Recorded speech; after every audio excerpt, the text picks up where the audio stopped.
Hello and welcome to Cartoonist Kayfabe. My name is Jim Rugg. I'm Ed Piscor. And I'm Tom Scholey. Going to look at an Outlaw comic, a bootleg Batman comic, Birth of the Bat by Josh Simmons. Before we crack this thing open, Ed, tell us about Red Room. Red Room Comics, the antisocial network. I actually think this is a good fit. Syncs up, man, especially with the punchline. Yeah, yes. This book is coming out November 9th to comic shops. Going to be available on the Fantagraphics website. And if you can't find it at those places, you go to Amazon.com because they bought half the print run. So stores order heavy. I took the existing, 4 issues of the Antisocial Network, spent the summer re-engineering that stuff into a suitable book collection. Yeah, you can see some of the nice extras on this table of contents page. Yeah, man. We're talking rough first draft, 32 pages of that, character designs, all kinds of extra artwork to sort of buttress the gory stories within. You can get these comics, like I said, at good comic shops and stuff. I'm serializing the next round on my Patreon, and you can pre-order the next round called Trigger Warnings at the Fantagraphics website. All these links in the link tree in the description below. How about you, Tom? Point us at some new comics from you. Yeah, this is pretty new. Comics? Well, this is new because it's only 2021 now. This came out in 2020. This is Fantastic Four Grand Design. It's the story of the Fantastic Four from start to finish in one handy volume. It's the only Fantastic Four comic you need in your life. And it's a great big tribute to this guy, Jack Kirby. And this is Jack Kirby, The Epic Life of the King of Comics, another book I'd like to point out to you. It's the story of Jack Kirby's life done in comics form with, Jack Kirby providing the narration. He's telling you his life story and drawing, his way through the history of comics, all for your benefit. And you can check out my YouTube channel, Total Recall Show, where we most recently compared the old Dune movie and the new Dune movie. And go to my Patreon, patreon.com, search Tom Scholey. You can join me on patreon.com/JimRugg, where you can download out-of-print zines and mini-comics. I've posted about a dozen of those. Most recently, BW here, a collection of samples from 1980s black and white boom comics, very influential to me when I started finding these in quarter bins. Put together this zine collage of those things, and you can check that out now. You can also see a lot of my original art and process, scripts, layouts, how I make the comics I make, like Street Angel, Deadliest Girl Alive, The Plain Janes, Octobriana, and much more. All of that is at patreon.com/JimRugg. Not 100% sure, but I do think I saw at least one Reggie Byers in there. I'm sure you did, Ed. I'm sure you did. So, we are here to talk about a bootleg Batman comic. We know our audience, right? And had 6 figures worth of viewers on the Tim Vigil Batman bootleg pages that we showed off. Our homeboy Josh Simmons has made a cottage industry of being a Batman bootlegger. With this is the third effort. I have one other one. I have one other one, and I brought it for reference. Yeah, great. And in the back matter, cites that there's like one other Batman bootleg that he's done. This thing is like the greatest Batman comic ever. Like, this was floating around online for years before he collected that into a zine. But you know what? He might have one-upped himself with this latest. Yeah, this is pretty special. Contact information here on the screen if you want to track down a copy of this comic for yourself, or if you just want to see more of Josh Simmons' art. Does a lot of horror comics, and does them very, very well, as we're going to see as we get into this. I say this comic is no exception. No, not at all. One of the things that stands out to me, and we'll dive right in, is just he's so good with ink. And this is not some dashed out effort. Like, the rig, I mean, from page 1, the rigor of his inking and drawing is on display there. Absolutely love that sky. Yeah, and, takes no shorts. Batman at the height of his game at the beginning of this thing, right? See, Batman is at a point, he's over, like, the cost, because, that's the old cliche, like, Bruce Wayne is the alter ego, like, the true man is Batman. Well, he's going to take it to the next, because he doesn't need a costume anymore. He's doing one of those Pacific Northwest fucking stick and poke hipster tattoos of the Bat logo on his gimmick. I can't help but think about being a cartoonist whenever you see him dipping the whatever he's stabbing himself with to make this tattoo, dipping it into the inkwell. He's going full vegan. Man. Now I noticed this isn't a bootleg Batman comic because this guy's just called the Bat.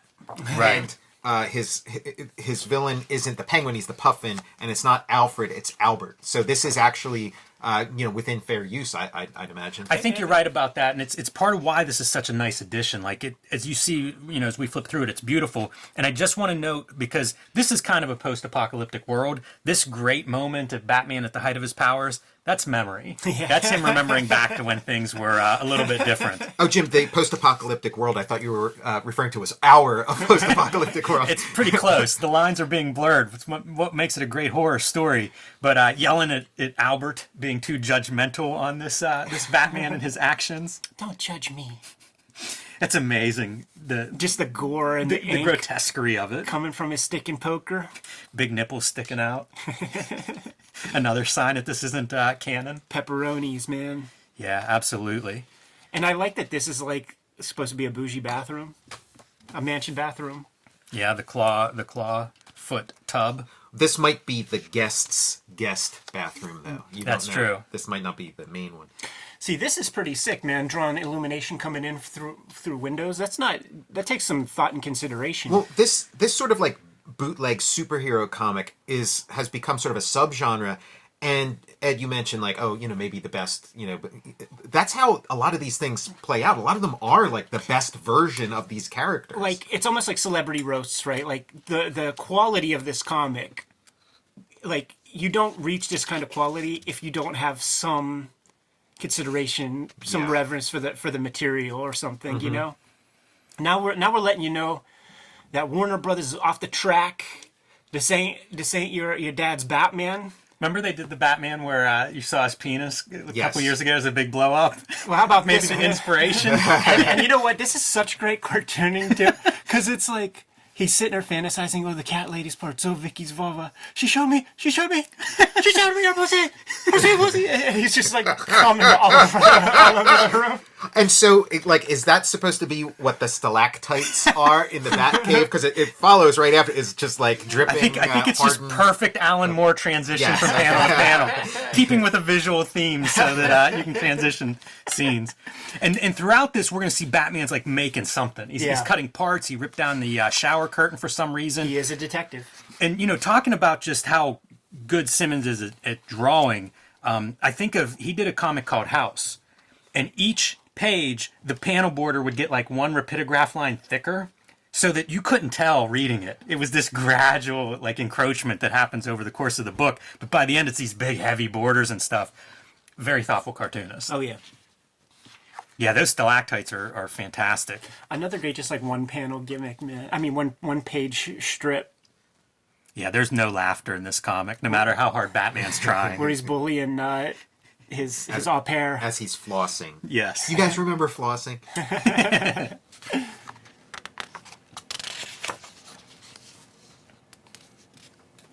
And I'm not sure exactly what he's doing here, tearing up the floor, but the Puffin shows up. He's just grabbing more pieces for his gimmick. You'll see You're these right. pieces get Yep. put to use. Gotcha. Exactly. So Puffin, obviously, Penguin showing up to kind of taunt him a little bit.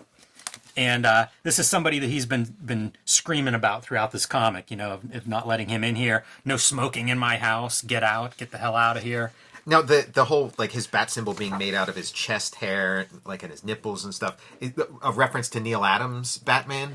You have to ask Josh that one, I think. Yeah, I think it's more of a transition of Bruce Wayne into becoming the Bat. Yeah.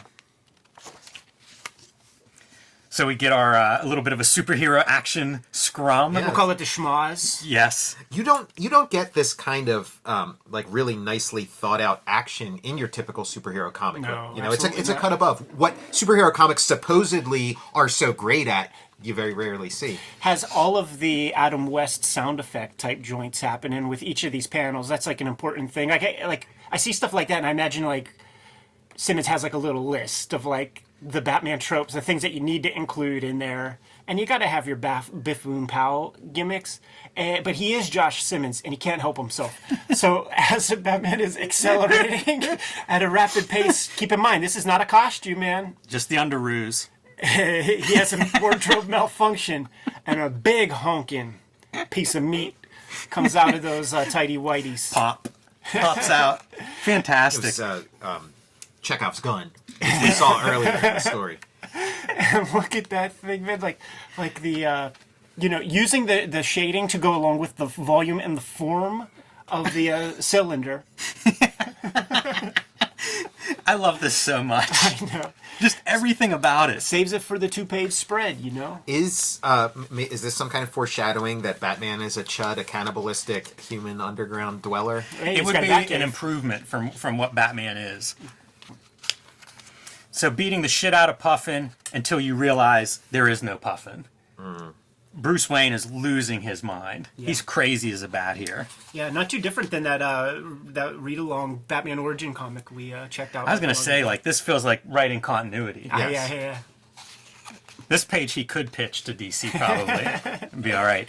And now we get this external shot where you see this post-apocalyptic world. And once again, damn, he draws well. I love every piece of this page. Oh, yeah. The sky's amazing. The mountain range behind him, amazing. And then this Two sky different effect, skies, yeah.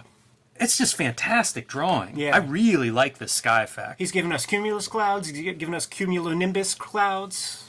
Yeah, and some cartoon clouds. He's flexing. He is flexing. So yeah, this is turning into Red Room. Like we're getting into like Red Room territory. Well, This is like your table of contents here, Ed. Yeah. Laying out the tools for his project. Listen, it becomes a procedural. Here we go, man. It's not quite Halloween as of this recording. Hey, kids, check this out. You're gonna learn. You like Batman, huh? Well, let's see how deep you're willing to go. And also, great gift for the cosplayer in your life. Open this Absolutely. thing up on Christmas morning. I love... Just grotesque, right? Yes, He's just right, mutilating yeah, himself yeah. with all these pieces. This is especially disturbing to me, putting those hooks into the calves and tying them on like mechanically sound. But You he's know still what? a cartoonist, so we're going to pull the teeth out by tying them to a door and slamming it. It's these like little pieces of attention where you're going. Josh Simmons thought a lot about this to Right. have the rope tying to make sure that he's just not kind of like dangling. Like Josh is putting thought Yes. into the cosplay here. These are the panels that I think about before we room with him on the road. And I think, I don't know, I've read his comics. And this is a remake of a Tim Vigil comic. Is that what? This would be part of the next black and white, Batman Black and White XXX. Climbing up into his tower at Wayne Manor. And He's going to the Belfry. whatever is he going to do there? He's the Bat. Quite an ending. Really nice, and for the final Batman story, I'd assume. Now, one missed opportunity. He didn't do the bat wings thing yeah, with sure. with his nutsack. Could be a tough thing to draw. Josh, you should have workshopped this a little with us. Good feedback, good first. feedback. Fantastic. Wow.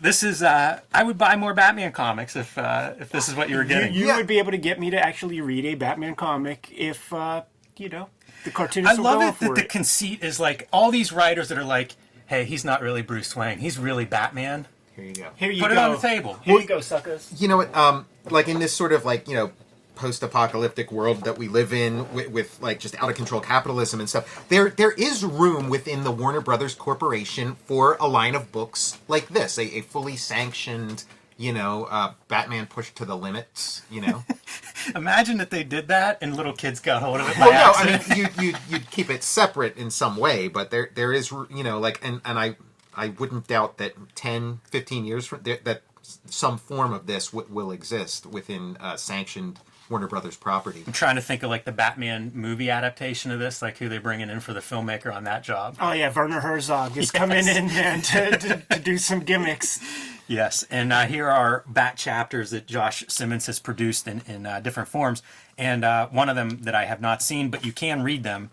So, yeah, track them down, get a copy wherever finer comics are sold, and you won't regret it. We did a broad bootleg comic video, probably one of our very first show and tells.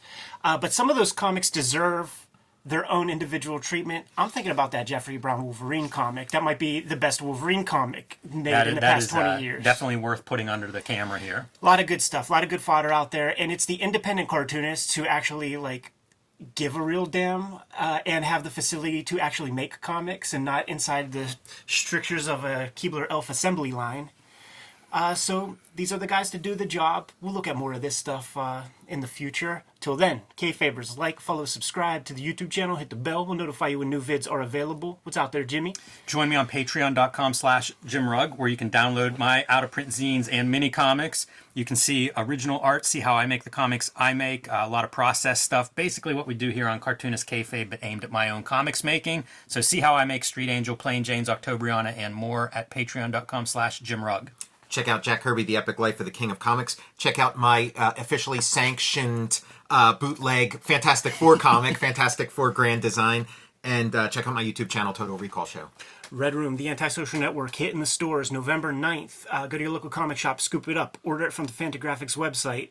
Worst comes to worst, you hit up Amazon.com. They bought half the print run, man, so they're holding weight in the Antisocial Network. Also, going to start putting out the Trigger Warnings miniseries in December. You can pre-order those comics at the Fantagraphics website. All these links are in my link tree in the description below the video. You can subscribe to the Cartoonist Kayfabe e-newsletter at the links below this video. You can also find Cartoonist Kayfabe t-shirts and merchandise at the links below the video. Given those marching orders, Jimmy, we're going to be on our way. Make more comics.